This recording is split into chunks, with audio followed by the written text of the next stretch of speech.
আমাদের সিলেটের অনেকগুলো দাবি বা সব দাবিগুলো আমি এখন আপনার তুলতেছি না, যেহেতু সময় কম। দুই একটা কথা বলবো।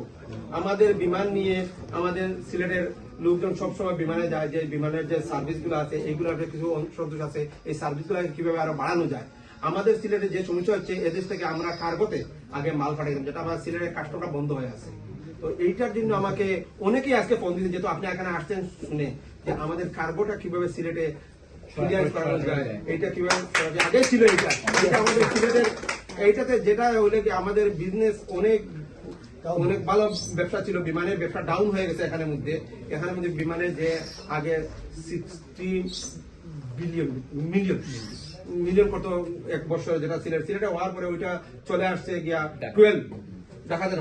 তো এই যে লসটা হচ্ছে, হয়তো আপনি ফাইল দেখলে বুঝতে পারবেন।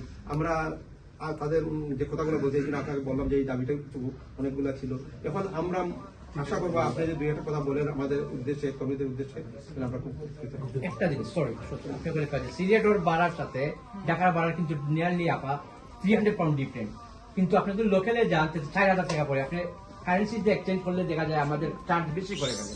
একটু যেমন সিলেটের ভাড়া হচ্ছে, আমি বলি রাজা ভাই আমি শেষ করি, সিলেটের ভাড়া হচ্ছে ধর 1270 টাকা পড়ে ডাইরেক্ট হিথ্রো টু সিলেট, আর এটা সমান টাকায় গেলে পরে 850, তাইলে প্রায় 400 পাউন্ডের মতো ডিফারেন্ট হয়ে যায়। মানে সিলেটের ভাড়াটা বেশি হয়ে যায়, একটু কাইন্ডলি দেখি। ঢাকা আসে, কিন্তু ওই ঢাকা প্যাসেঞ্জার সিলেট যায়, তারপরে ঢাকা আসে, তার জন্য 800 পাউন্ড আর আমাদের জন্য 1200 পাউন্ড। ওকে, সবচেয়ে বড় কথা হলো সাইফুর রহমান সাহেবের আমলে উসমানী ইন্টারন্যাশনাল এয়ারপোর্ট করা হয়েছিল।